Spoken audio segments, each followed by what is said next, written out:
Welcome to Have I Got News For You? I'm Amol Rajan. In the news this week, Keir Starmer tries to explain to anyone who will listen, although it technically is Lord Ali's car, he is allowed exclusive use of it on weekdays.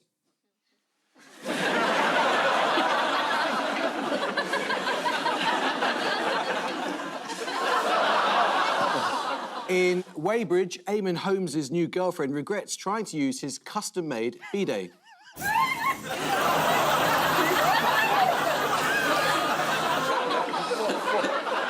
And in Kingston upon Thames, Ed Davey arrives at the funeral of a much-loved constituent.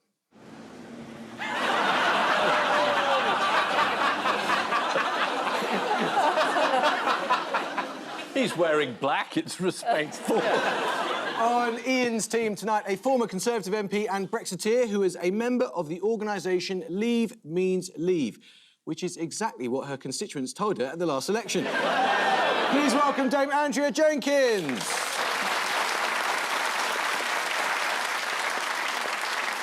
And on Paul's team tonight is an actor and comedian whose latest show was called On I Bang, which was, coincidentally, the working title for Boris Johnson's memoir.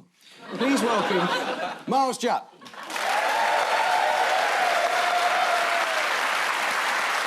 We begin with the bigger news stories of the week. Ian and Andrea, take a look at this. Right, that's Keir Starmer, isn't it? That's Sue Gray, she's gone. Ah, this is it. 100 days Keir Starmer's been Prime Minister, which is 2.5 Liz Trusses. How would you rate Starmer's first 100 days, Ian? A success? Well, he's still Prime Minister. Yeah. And in recent terms, that's pretty good going. Yeah.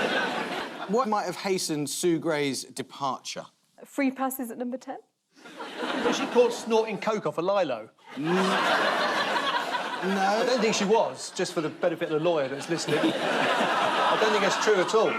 According to The Times, Gray showed inexperience dealing with the press and shocked colleagues by referring to scumbag journalists. Good to see Private Eye still being read in number 10. Another accusation from Sue Gray's allies was that number 10 was too much like a boys' club. Were the Tories ever a boys' club? No, I don't think so. No, Boris and co, no. But some of them really love women, didn't they? So. Andrea, were you surprised by how many of your colleagues jumped before they were pushed at the last election?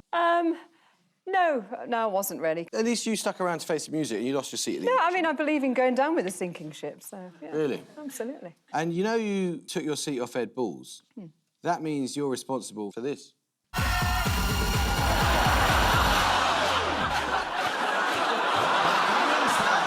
If that had happened in a public park, he would have been arrested. Thank you very much. Thank you. Maybe he's rehearsing for a Taylor Swift concert because his wife got some tickets, didn't she? Oh. She did indeed. Yeah. That is exactly right. According to The Sun, Sadiq Khan and Yvette Cooper put pressure on the Met Police to boost security for Taylor Swift at her London concert, which was attended by Sadiq Khan and Yvette Cooper. Yeah. Both have denied there is any link between the two things, which means that there was. What else has the government washed its hands of this week? The Chagos Islands, Yes, why did they do that, Ian? because over the last 30 years, the Chagos Islanders have been campaigning to be returned to their country, which Britain threw them off in terms of making a military base. But it's a final deal that's been done between us and Mauritius, and it's finally happened. I mean, I was there, actually, at the protest this morning with the... Were you? Yes, with the Chagosians. So. And what was your view? It was the previous Labour government which worked with the US, wasn't it, to remove them from the islands. And they said, Starmer, you're a human rights lawyer and you've done it again. You know, we just want to What, you've done the right thing? No.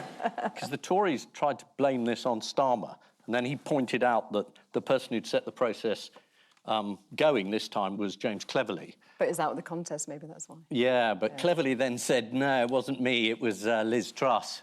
Because she was Foreign Secretary. You can't believe any of this, can you? And Liz Truss's supporters said, it wasn't Liz, it was Boris, because, God, he was Foreign Secretary. I mean, you wonder why this country gets in a bit of a mess. What would you have done with the islands, then? Me, I'd have given them back to them early on. If you read early Private Eyes, we did take up this cause.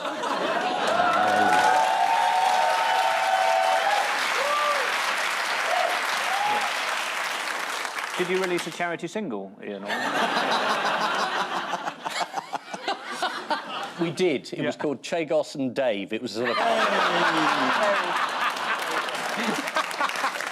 Yes.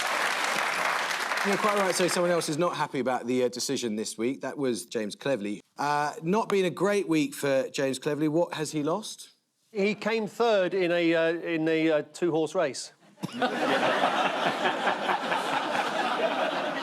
That's exactly right. Pippa Crerar in The Guardian reports that Cleverley was so confident about getting into the final, he tried to give some of his votes to Robert Jenrick to help knock out Kemi Badenoch, but it backfired when his team got the maths wrong. So in the end, some MPs who should have voted cleverly voted stupidly. But it comes after this quite extraordinary rallying cry. Do you remember this from last week? Let's be more normal. To which the Tory party said, no thanks. So we are down now to Robert Jenrick and Kemi Badenoch. Let's ask someone who really, really understands the Tory party. Paul, who's your money on? Do you know what I imagined you just said to me? Is the answer Newport Pagnell? What was the point of asking me that? Have you not seen this show over the last 35 years? I'm waiting for the story that comes up with a monkey playing the harmonium. That's when I come alive. All this stuff, you're wasting your time with this. I don't watch the first 10 minutes of this show. I'll turn the sound down and play Boney M. Which one? Is it Rah Rah Rasputin? A bit too political for me, that one here.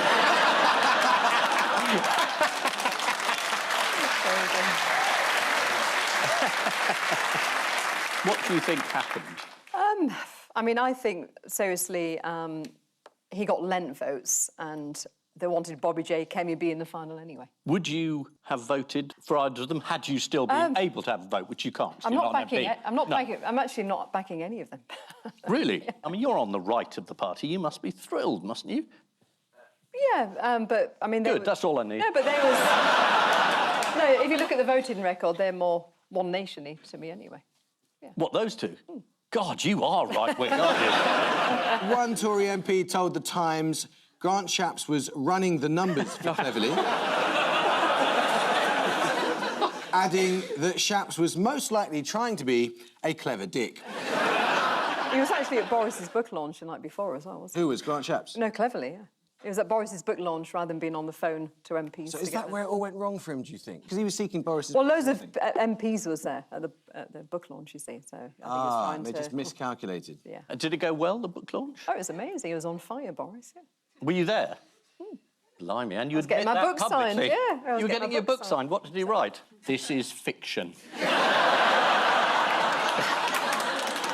I'm just guessing. Ian, you're in there. You should be getting royalties. Yeah, I'm in the book. He accuses me of being a liar, which is pretty funny. I have to disagree there. So you think I am a liar? Go on. No, I think you're lovely. Do you know behind... A lovely liar? No. Do you know backstage he's a different person? Yeah. Yeah, he was very supportive. No, that is libelous. He did say the only thing he regretted was apologising over his behaviour in COVID. So when he said, I'm sorry, according to him, he was lying. That's it. That's the top headline in the book. I lied when I apologised for my behaviour during COVID. I shouldn't have apologised. No matter how many committees, no matter how much evidence, I should have just lied again. Have you read the book? Don't worry, he hasn't either. I've read one chapter, actually, that's it. Finally, for a Boris bonus point, I'm going to show you him responding to a question. And what I want you to do is to guess the question that he was asked that elicited this answer. OK. Can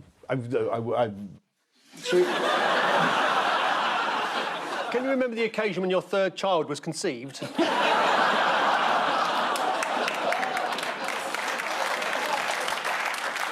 Is in fact the correct answer.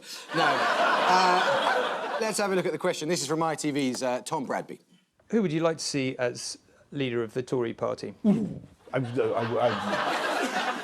Which name is he trying to say there? Yeah.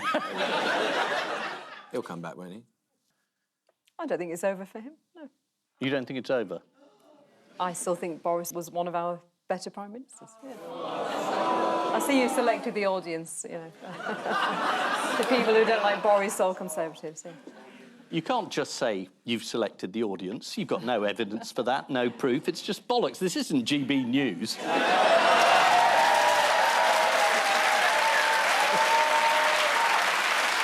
Hang on, isn't this GB News? I thought I was on GB. I'm in the wrong place altogether. Anyway, right. It has been another week... Don't go. No. Sorry, that was a bit late, wasn't it? Yes, this is Labour's first 100 days in power. For all the upheaval, a Downing Street insider insisted that when it comes to delivery, the Prime Minister is laser-focused. That's pretty good, because he can give back all those glasses that he got for free. Paul and Miles, have a look at this. There is. The great puppet. Yes, there's the great puppet. Donald T. Rump. There is Kamala Harris. Oh, Elon Musk. Why is it the richest people in the world are also the weirdest? Oh. There's the puppet master. Yes, Bob Woodward's got a new book out, one of the original Watergate journalists, and it says that apparently Donald Trump sent Putin something called a COVID machine. I'm not sure what a COVID machine is. Oh, it's that great machine they had in the lab that made that virus, do you remember? And it Oh, all went... yes. Yeah, it was so... people were a bit iffy about it, but Yeah. it was scientifically a real breakthrough. Yeah, it did what it was designed to do. Yeah. Do you remember those COVID tests? They were just like a little... The lateral flow one. Yeah. Yeah. Yeah, what do you think of COVID tests? I absolutely loved them, yeah. Yeah. You could get them in different flavours, couldn't you? Yeah. I've stopped using cotton buds altogether. Yeah. How many times have they spoken since, Trump and Putin? Oh, I'd say 7 times. That's exactly right. Yeah, that's why I said it. I wouldn't waste your time with hypothetical guesses. He has, and this is all ahead of the American election, which is less than a month away. And Kamala Harris, the Democrat candidate, has been accused by critics of not doing interviews in her campaign. What's she actually been doing? Interviews. A lot of interviews, Yeah. yes. You might recall that she boasted to Oprah about shooting a home intruder. Yes. What sort of gun has Kamala Harris got? A Glock. An Uzi. She strikes me as an Uzi sort of person. Smith & Wesson. It is a Glock. How do you know so much about guns? Listen, I can't talk about my days at 5. So let's keep this side of the river. Yeah. It is indeed.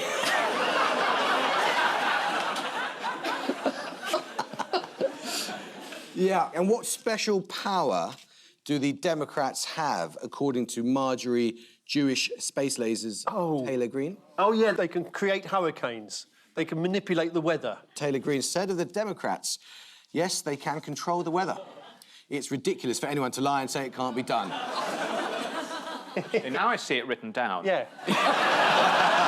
Legend and authority, doesn't it? Donald Trump must be getting pretty tired of saying pretty outrageous things himself, because what has he done to lighten the burden on himself? Oh, he's brought on Elon Musk. Donald Trump had another rally at the place where the guy sort of shot his ear, and Elon Musk came on as a special guest and jumped up in the air and behaved very oddly. He did. Melania Trump recalled her experience of the first assassination attempt on her husband. Do we know what she did? Reloaded.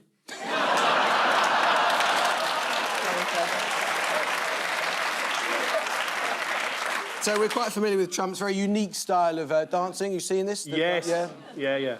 But why might he be in big trouble for doing this on January the 6th, 2021?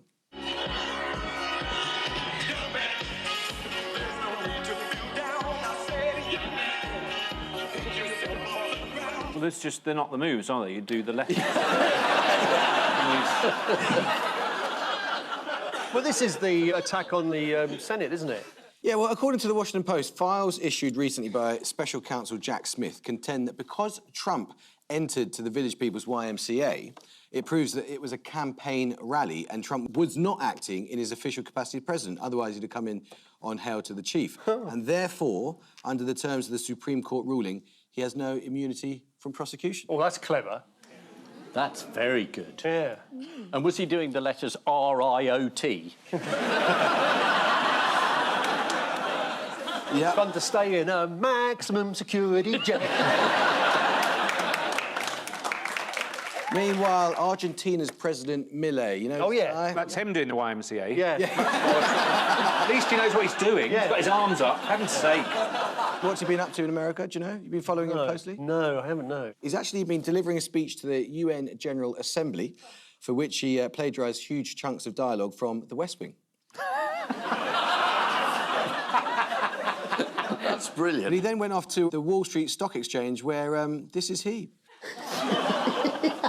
It is just amazing, isn't it, how one moment can capture a political career.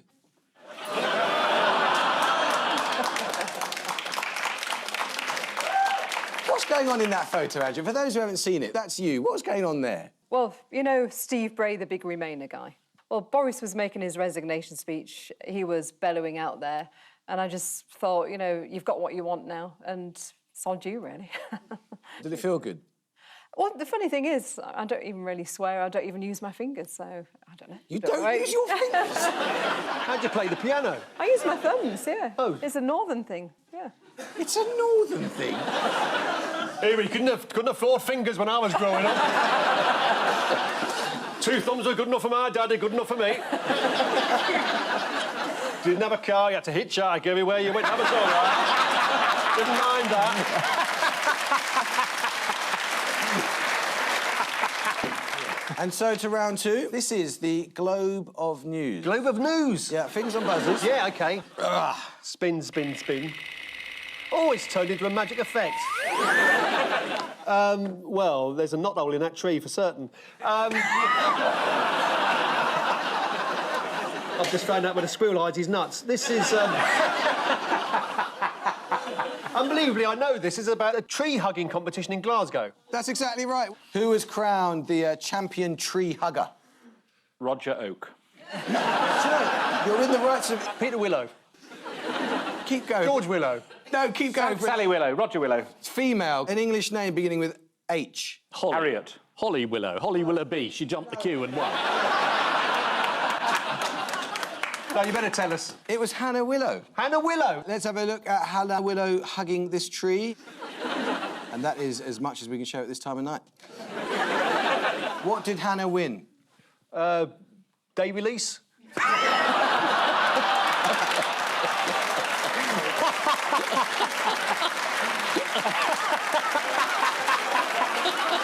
Is that right? No. No. As a result of her win, Hannah has now qualified to enter the international competition next year, held in the Halipu Forest, just over 100 miles north of the Arctic Circle. What a treat for her. Well done, Hannah. And in other news to do with names, who's Steve and what's he been up to in Scotland this week? Bit general, isn't it? Yeah.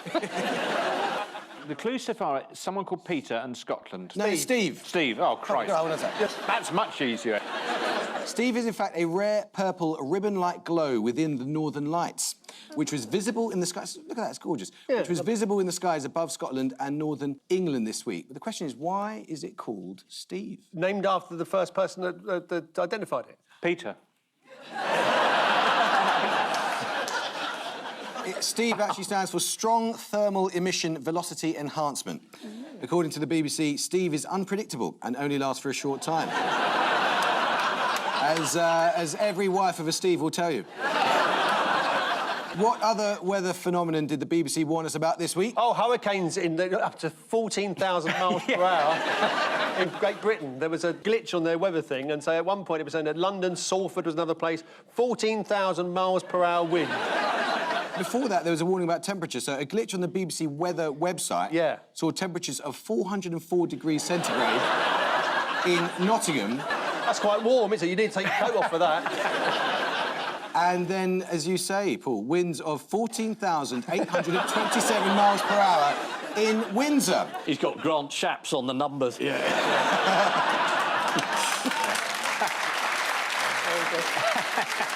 The way you said that, you made it sound like a medical complaint going to the doctors. I've got a touch of Grant Shapps. I've not been able to sit down straight for a fortnight.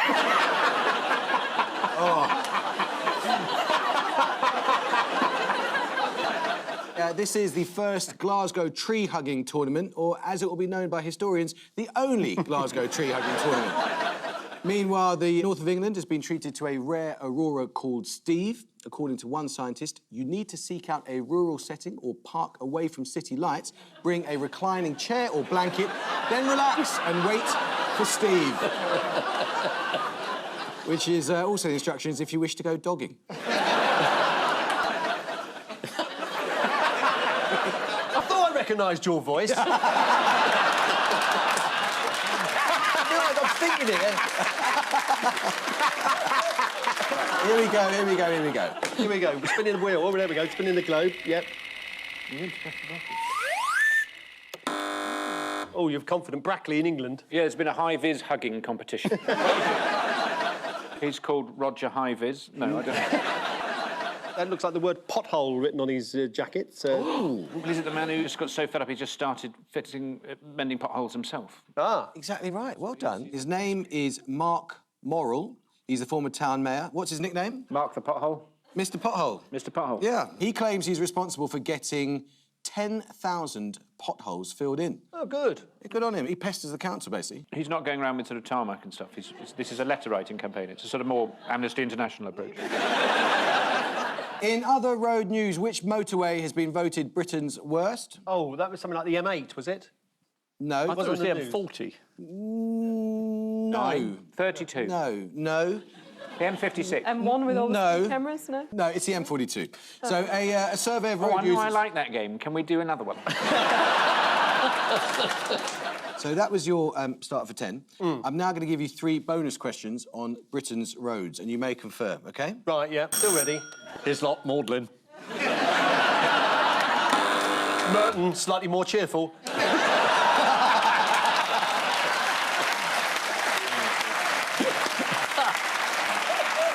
That's not how it works on University Challenge, because you can't actually buzz in on the bonuses, but sod it. How do you know? Because well, I am involved, so... Are you? Yeah. Yeah, he was a mystery object one week.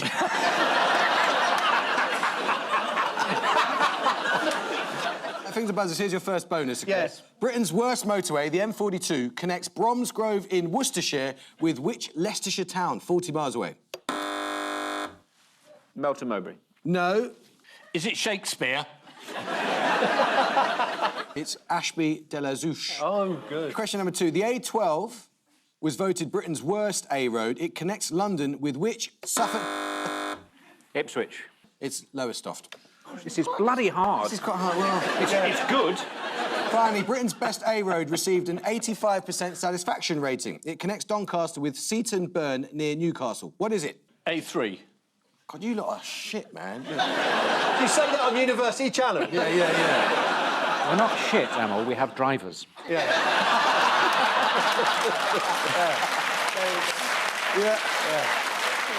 It's the A19. And out the gong. I'm afraid to say that's the end of the round, the end of the show, and the end of the series. Good night. Not really. Fingers on buzzers, teams.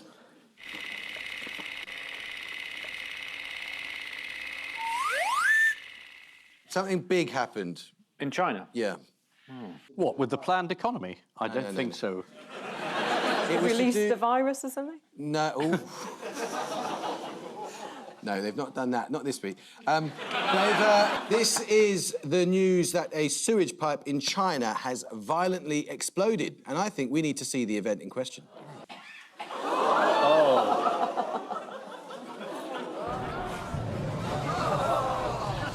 Oh, my God.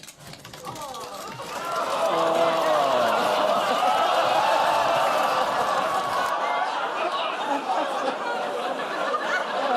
God. That would be my vote for the worst motorway.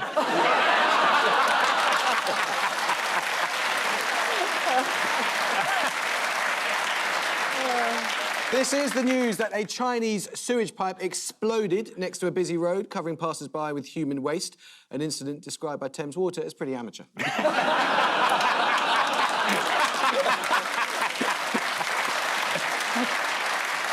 Time now for the missing words round, and we start with surprise after Gibbons spotted what? Is it Dick Curdles? Sorry? I beg your pardon. Oh, I see. I thought you were talking about a bloke called Dick Curdle. No! Surprise after Gibbons spotted doing the robot dance. Oh, wow. Would you like to see said dancing Gibbon? Yes, please. Here it is. sorry. Wrong clip. This is what we're looking for, this one here. Hilarious.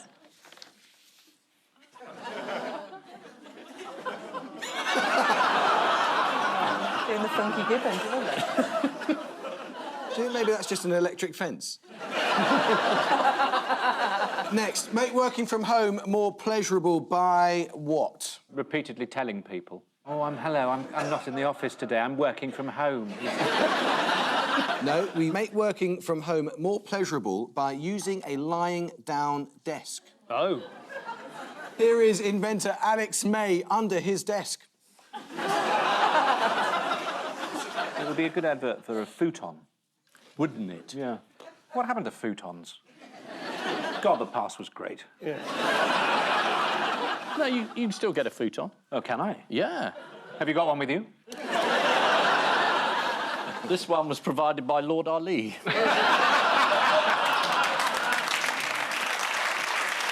Finally, merchandise for upcoming Oasis tour to include what? Matching oven gloves.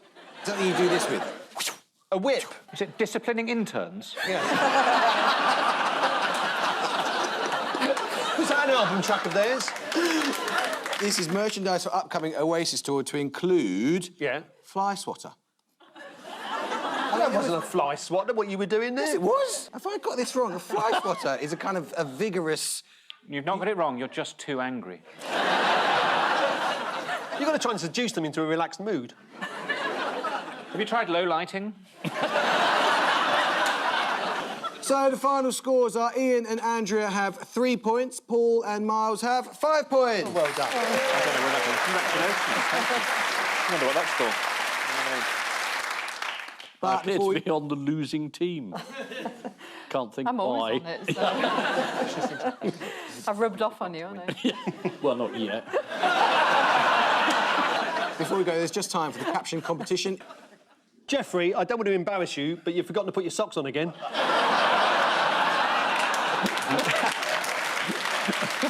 I'm impressed that you managed to get your helmet over the handlebars.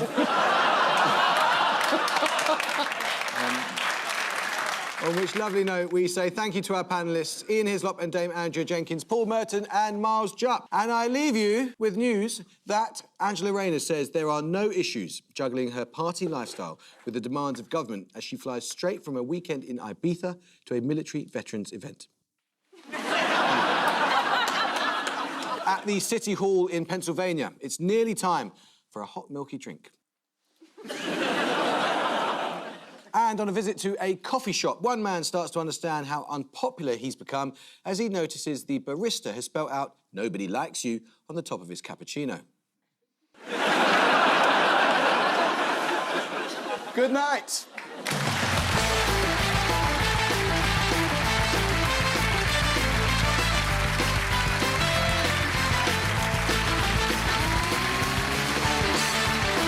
God bless the United States. What should their version? Have I got news for you? US, press red for iPlayer. Well, next here on BBC One, he's fine with blood and guts, but what he can't face is honk and plop, no and pregnant women. Comedy with The Cleaner.